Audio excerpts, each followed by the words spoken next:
Assalamualaikum warahmatullahi wabarakatuh. Waalaikumsalam warahmatullahi wabarakatuh.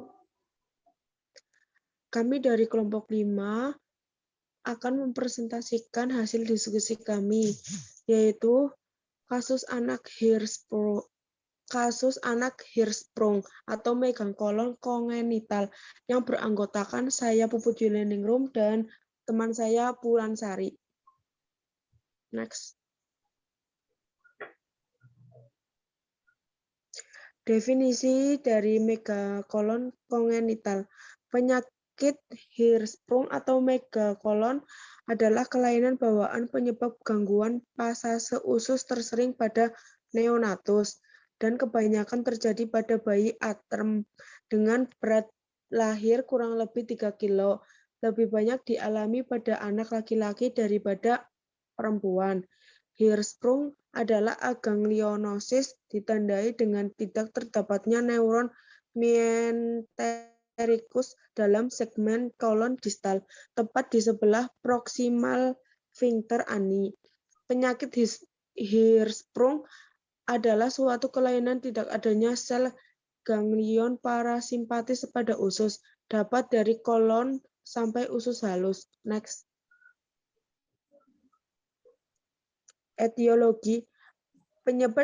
Penyebab dari Hirschsprung yang sebenarnya tidak diketahui, tetapi Hirschsprung atau megakolon diduga terjadi karena faktor genetik dan lingkungan sering terjadi pada anak dengan Down syndrome. Kegagalan sel neural pada masa embrio dalam dinding usus, gagal eksistensi kraniokaudal pada myiatric ductus. Next.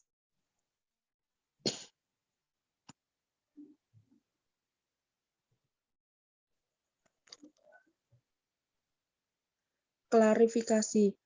Berdasarkan panjang segmen yang kena, Hirschsprung dapat dibagi menjadi dua, yaitu yang pertama, penyakit Hirschsprung segmen pendek segmen aganglionosis mulai dari anus sampai sigmoid.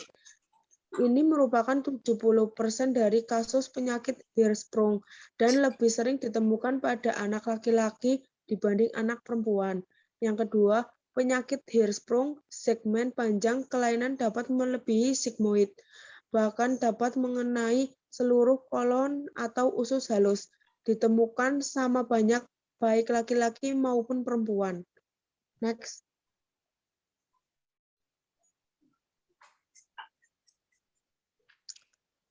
Patofisiologi dari megakolon kongenital. Istilah kongenital aganglionik megakolon menggambarkan adanya kerusakan primer dengan tidak adanya sel ganglion pada dinding submukosa kolon distal. Segmen aganglionik hampir selalu ada dalam rektum dan bagian proksimal pada usus besar. Ketidakadaan ini menimbulkan keabnormalan atau tidak adanya gerakan tenaga pendorong peristaltik dan tidak adanya evakuasi usus spontan serta sphincter rektum tidak dapat berelaksasi sehingga mencegah keluarnya feses secara normal yang menyebabkan adanya akumulasi pada usus dan distensi pada saluran cerna. Isi usus terdorong ke segmen aganglionik dan feses terkumpul di daerah tersebut, menyebabkan terdilatasinya bagian usus yang proksimal terhadap daerah itu karena terjadi obstruksi dan menyebabkan di bagian kolon tersebut melebar. Next. Lanjutannya, peristaltik usus abnormal menyebabkan konstipasi dan akumulasi sisa pencernaan di kolon yang berakibat timbulnya dilatasi usus sehingga terjadi megakolon dan pasien mengalami distensi abdomen. Aganglionosis mempengaruhi dilatasi sphincter ani interna menjadi tidak berfungsi lagi, mengakibatkan pengeluaran feses, gas, dan cairan terhambat. Penumpukan sisa pencernaan semakin banyak merupakan media utama berkembangnya bakteri. Iskemia saluran cerna berhubungan dengan peristaltik yang abnormal, mempermudah infeksi kuman K, lumen usus, dan terjadilah enterokolitis. Apabila tidak segera ditangani, anak yang mengalami hal tersebut dapat mengalami kematian. Next.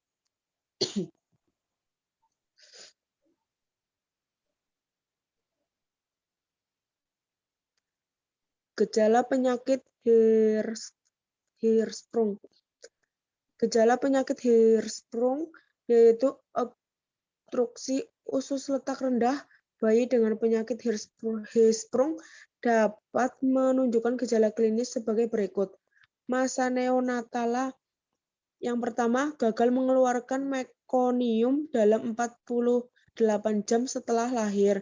Yang kedua, muntah berisi empedu. Yang ketiga, enggan minum.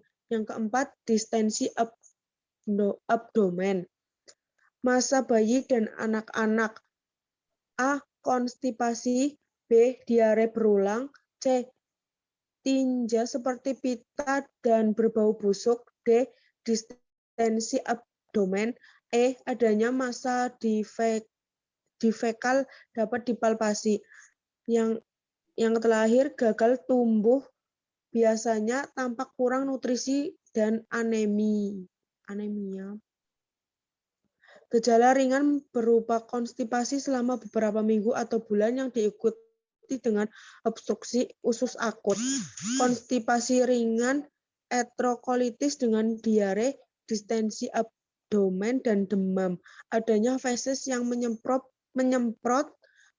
pada colok dubur merupakan tanda yang khas. Bila telah timbul enterokolitis, nekrotiskan terjadi distensi abdomen hebat dan diare berbau busuk yang dapat berdarah. Next.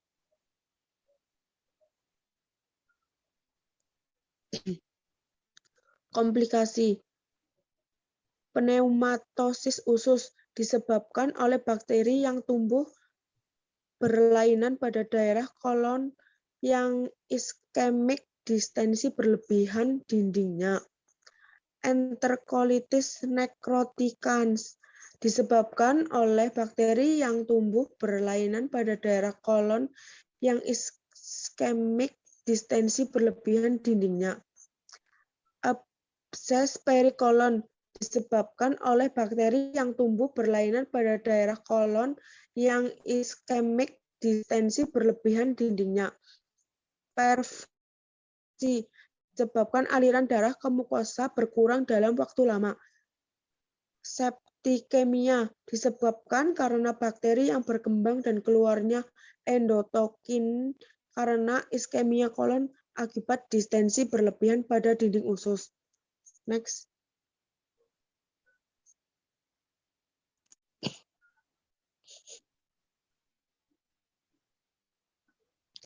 Pemeriksaan penunjang. Yang pertama, pemeriksaan dengan barium enema. Pemeriksaan ini akan ditemukan A. Daerah transisi. B. Gambaran kontraksi usus yang tidak teratur di bagian usus yang menyempit. C. Enterokolitis parasegmen yang melebar. D. Terdapat retensi barium setelah 24-48 jam. Yang kedua, biopsi isap rektum. Hendaknya tidak dilakukan kurang dari 2 cm dari linea dentata untuk menghindari daerah normal hipoganglionosis di pinggir anus. Biopsi ini dilakukan untuk memperlihatkan tidak adanya sel-sel ganglion di submukosa atau plexus saraf intermuskular. Yang ketiga, biopsi rektum. Biopsi rektum dilakukan dengan cara tusukan atau sedotan 2 cm di atas garis pektinatus memperlihatkan tidak adanya sel-sel ganglion di submukosa atau pleksus saraf intermuskular. Yang keempat, biopsi otot rektum. Pengambilan otot rektum dilakukan bersifat traumatik, menunjukkan aganglionosis otot rektum. Next.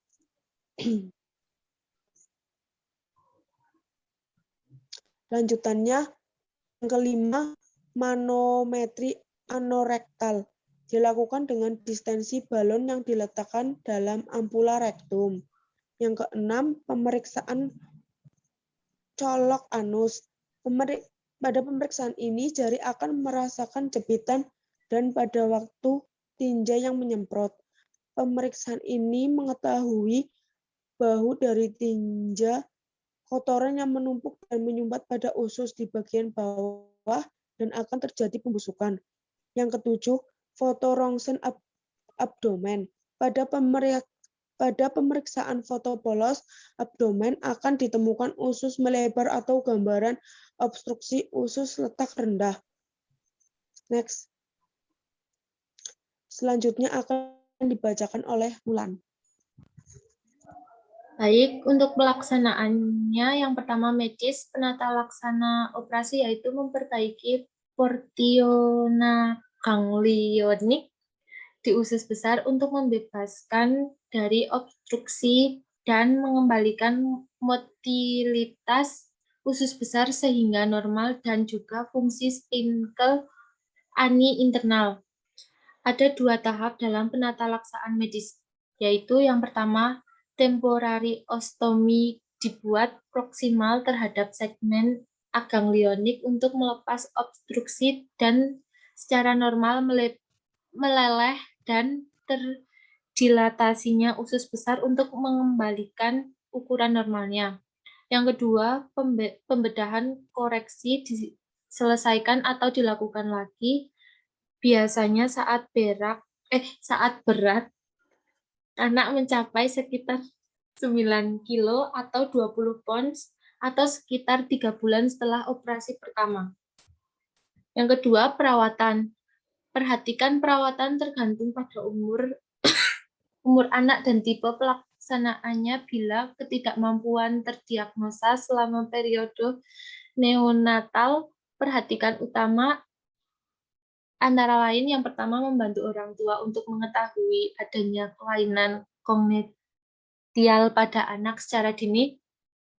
Yang kedua membantu perkembangan ikatan antara orang tua dan anak. Yang ketiga mempersiapkan orang tua akan adanya intervensi medis atau pembedahan. Yang terakhir mendampingi orang tua pada perawatan kolostomi setelah rencana pulang. Faktor risiko yang pertama, riwayat keluarga dengan history disease, sindrom kognitial seperti neuroblastoma, sindrom Waardenburg, dan sindrom Bardet-Biedl. Obesitas maternal saat kehamilan, lalu kondisi hipotiroid ibu saat hamil. Jadi untuk pathway-nya, aganglionik saluran cerna menyebabkan penurunan peristaltik, lalu merubah pola eliminasi atau konstipasi yang menyebabkan akumulasi isi usus. Akumulasi isi usus menyebabkan proliferasi bakteri dan dilatasi usus. Untuk proliferasi bakteri menyebabkan pengeluaran endotoksi yang menyebabkan inflasi dan diare. Untuk inflamasi menyebabkan enterokolitis, lalu dilakukan prosedur operasi dengan diagnosa nyeri akut.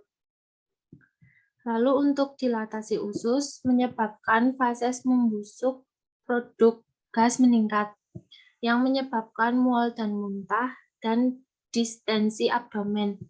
Untuk mual dan muntah menyebabkan anoreksia dengan diagnosa ketidakkeseimbangan nutrisi kurang dari kebutuhan tubuh yang menyebabkan imunitas menurun disebabkan dengan perubahan tumbuh kembang dengan diagnosa resiko tinggi infeksi. Lalu drainase gaster menyebabkan resiko kekurangan volume cairan. Lalu distensi abdomen menyebabkan penekanan pada diafragma berhubungan dengan ekspansi paru menurun dengan diagnosa pola nafas tidak efektif. Selanjutnya intervensi. Yang pertama, diagnosa yang pertama, pola nafas tidak efektif berhubungan dengan penurunan ekspansi paru.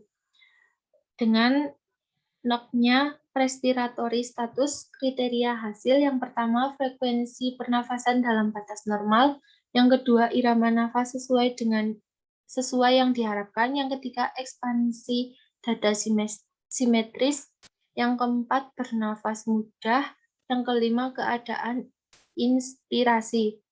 Untuk intervensinya respiratory monitoring. Yang pertama, monitor frekuensi, ritme, kedalaman pernafasan. Yang kedua, catat pergerakan dada. Yang kesimetrisan penggunaan otot tambahan. Yang ketiga, monitor pola nafas bradypnea, tachypnea, hiperventilasi. Yang keempat, palpasi, ekspansi paru. Yang kelima, auskultasi suara pernafasan. Diagnosa yang kedua, nyeri akut berhubungan dengan inkontinuitas jaringan. Dengan NOC pain level kriteria hasil, yang pertama mengenai faktor penyebab, yang kedua menggunakan metode pencegahan, yang ketiga menggunakan metode pencegahan non-analgetik untuk mengurangi nyeri, yang keempat menggunakan analgetik sesuai kebutuhan, yang kelima mengenai gejala-gejala nyeri.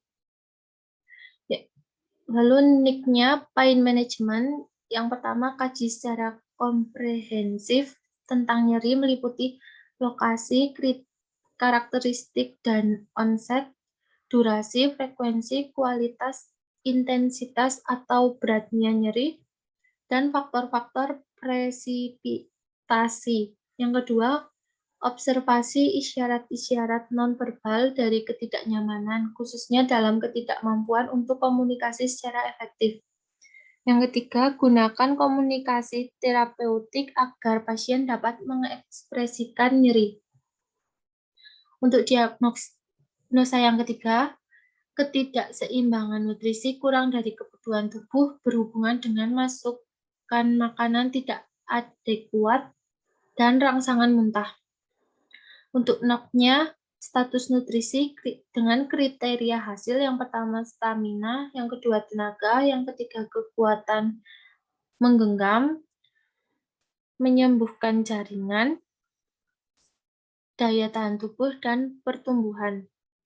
Untuk intervensi yang manajemen nutrisi, yang pertama timbang berat badan, yang kedua anjurkan pada keluarga pasien untuk memberikan ASI, yang ketiga anjurkan pasien untuk meningkatkan protein dari vitamin C, yang keempat kolaborasi dengan ahli gizi untuk menentukan jumlah kalori dan nutrisi yang dibutuhkan pasien. Monitoring nutrisi, yang pertama monitor turgor kulit, yang kedua monitor mual dan muntah, yang ketiga monitor intake nutrisi, yang keempat monitor pertumbuhan dan perkembangan. Terima kasih presentasi dari kelompok 5. Jika ada kesalahan mohon maaf. Wassalamualaikum warahmatullahi wabarakatuh. Waalaikumsalam warahmatullahi wabarakatuh.